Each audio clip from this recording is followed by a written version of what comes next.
Bienvenidos.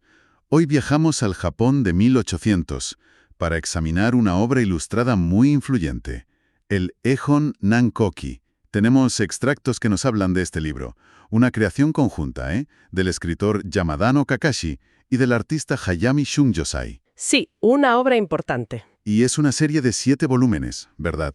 Un formato que por lo visto era muy común para los Ehon, estos libros ilustrados, en el periodo Edo. Exacto, muy populares en esa época. Nuestra idea hoy es explorar cómo esta obra, publicada siglos después de los hechos que cuenta, consiguió convertir a Kusunoki Masashige, una figura histórica, en el gran ícono de la lealtad samurái. O sea, ¿por qué pegó tan fuerte esta historia en concreto? Es una muy buena pregunta.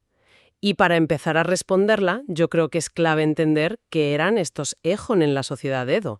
No eran solo libros con dibujos, ¿eh? Claro, Sores de cultura popular, entretenimiento para las masas, sí, pero también, y esto es fundamental, herramientas de educación moral. Llegaban a muchísima gente y modelaban cómo se entendía la historia. vale, pues vamos a meternos de lleno. Empecemos por el protagonista, Kusunoki Masashige. A ver, ¿quién fue este personaje? Los textos lo describen casi como la personificación de la lealtad samurái. Sí, Famoso por su devoción total al emperador Go-Daigo durante unas guerras muy turbulentas, las Namboku-cho, allá por el siglo XIV. el contexto histórico aquí es esencial para captar la dimensión de Masashige. Las guerras Namboku-cho fueron una fractura tremenda en Japón. Había dos cortes imperiales enfrentadas. La del norte y la del sur, ¿no? Justo, la del norte, apoyada por el shogunato Ashikaga, y la del sur, con el emperador Go-Daigo, al que sirvió Masashige. En el fondo, era una lucha brutal por el poder real, la autoridad imperial tradicional contra el poder militar, cada vez mayor, de los shogunes. Una lucha de legitimidades, digamos. Eso es. Y lo que hace el Ehon Nankoki, que es fascinante, es tomar todo ese conflicto tan complejo, tan sangriento, y destilarlo en una historia muy clara, muy potente. La historia de un hombre leal. Exacto. La historia de Masashige, cuya lealtad al emperador legítimo se mantiene firme contra todo pronóstico, incluso sabiendo que iba a perder.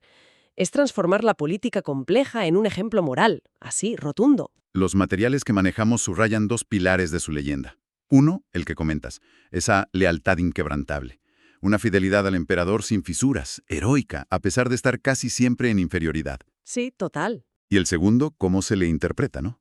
Como un símbolo de resistencia contra la tiranía, entendiendo por tiranía el poder de los shogunes de aquel momento, frente al emperador. Y aquí viene algo muy interesante, ¿sabes? Porque este ideal de lealtad al emperador caló tanto en el periodo Edo, siglos después, cuando quienes mandaban eran los Tokugawa, el shogunato. Claro, Porque los Tokugawa, que gobernaban en 1800 cuando se publica el libro, promovían sin descanso valores como la fidelidad, el orden, la jerarquía, la obediencia, vamos. espera, pero eso suena un poco paradójico, ¿no? El shogunato promoviendo a un héroe cuya gran virtud fue ser leal al emperador. ¿No les chirriaba eso un poco? Precisamente ahí está lo curioso. Es un ejemplo genial de cómo se puede, digamos, cooptar una figura. A ver, la lealtad de Masashige era el emperador, sí, una figura que para los Tokugawa era más bien simbólica. Claro. Pero la virtud de la lealtad en sí misma, eso sí les interesaba muchísimo. Se podía abstraer el concepto.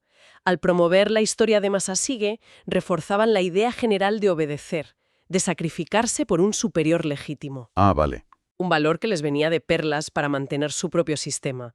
Masashige se convertía en un modelo de conducta que, indirectamente, les servía a ellos.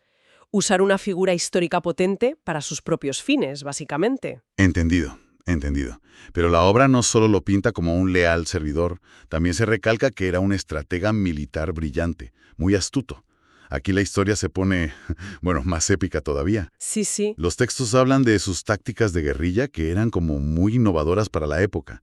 Y el ejemplo clásico es la defensa del castillo Chihaya, una cosa casi de leyendas. Totalmente. Aguantó un asedio brutal con muy poca gente. Exacto. Y podemos imaginarnos el impacto visual de eso en el ON. Las ilustraciones de Hayami Shunjosai seguro que no se cortaban en detalles para mostrar ese ingenio táctico. Claro, no era solo contarlo. No, era mostrarlo. Las trampas, las defensas improvisadas, la inteligencia venciendo a la fuerza bruta. El poder de la imagen ahí era brutal para transmitir esa astucia casi sobrehumana. Hacía la hazaña mucho más viva, emocionante, creíble para el lector de entonces. Casi como ver una peli de acción hoy, salvando las distancias. Y como en las grandes tragedias, el final de Masashige es, pues, sombrío pero honorable. Todo llega a su clímax en la batalla de Minatogawa, en 1336. Minatogawa. Los documentos dicen que él sabía que iba a una batalla perdida, que seguía órdenes del emperador que él mismo consideraba un desastre estratégico. Y ante la derrota inevitable, bueno, tomó la decisión final. Así es. Eligió el seppuku, el suicidio ritual, junto a su hermano Masasue y sus guerreros más cercanos. Es que hay que entender la carga cultural que tenía ese acto en el código samurái. No era solo morir. Para nada, el seppuku era la afirmación última del honor personal, del control sobre tu propio destino, cuando ya no hay salida.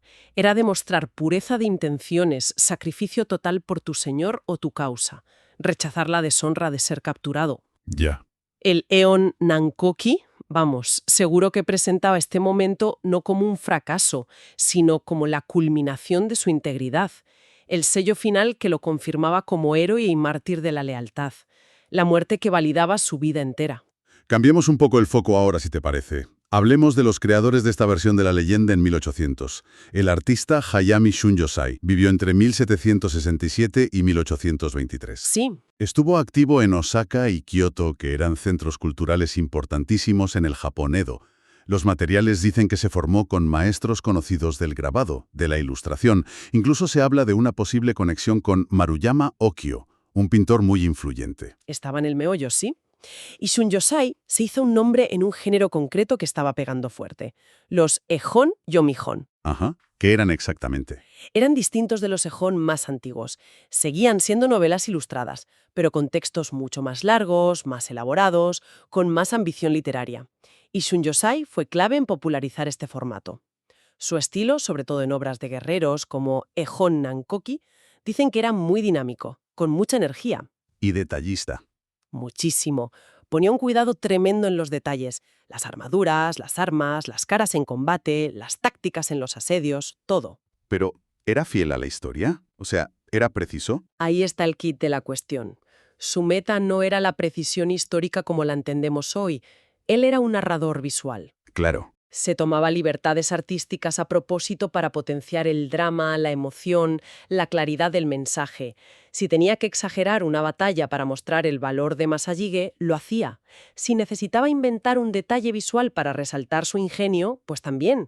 Su arte estaba al servicio de la historia y de cómo impactaba al lector. Y junto a él, el escritor Yamadano Kakashi, aunque parece que no se sabe mucho de su vida. No, hay poca información, ¿sí? Ujú. Su papel era fundamental, sobre todo en un yomijón de estos. El texto tenía que tener peso, construir personajes, desarrollar la trama, crear la atmósfera para que las ilustraciones de Shungyosai lucieran. Era una colaboración muy estrecha, ¿no? Sin duda. Y tenemos pruebas del impacto que lograba Shungyosai.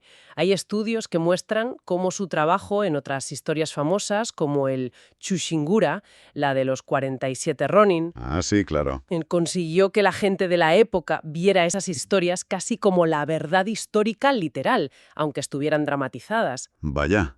Si conectamos esto, bueno, es muy probable que el Ehon Nankoshiki tuviera un efecto parecido con Kusunoki Masashige.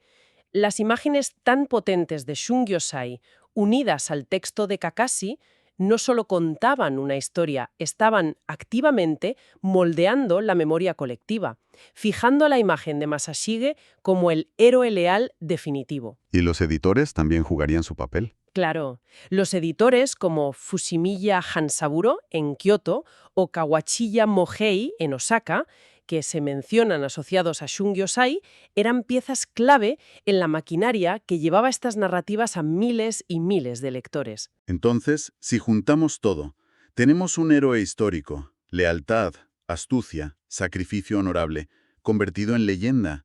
Y en 1800, un escritor y un artista de primera lo relanzan en formato ilustrado. Y es un éxito.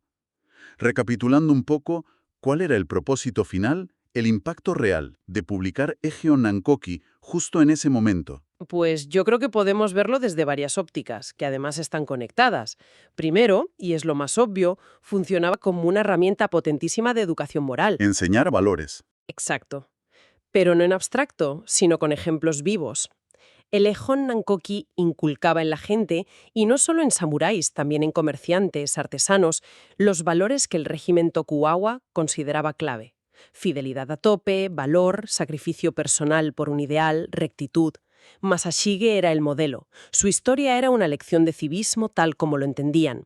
Segundo, ayudaba a construir una narrativa nacionalista o al menos protonacionalista. Elevaba a Masashige a héroe de todo Japón, unificando a la gente alrededor de su figura y sus ideales. Era crear identidad colectiva con un pasado heroico compartido, eso sí, cuidadosamente elegido e interpretado. Y supongo que también entretenía, sin más. Por supuesto, era una fuente principalísima de entretenimiento popular. Una historia épica, con acción, estrategia, drama, emoción.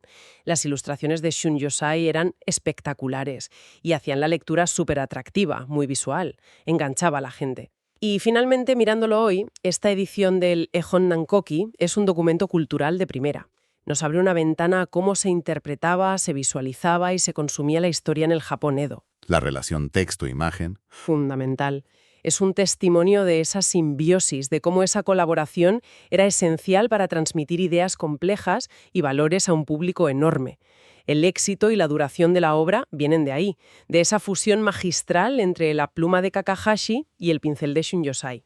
No se entiende uno sin el otro. En resumen, lo que vemos al analizar estos extractos del Ejon Nankoki es un proceso fascinante de cómo se construye un ícono. Vemos cómo la figura histórica de Kusunoki Masashige se moldea para ser el ideal máximo de la lealtad samurái. Sí.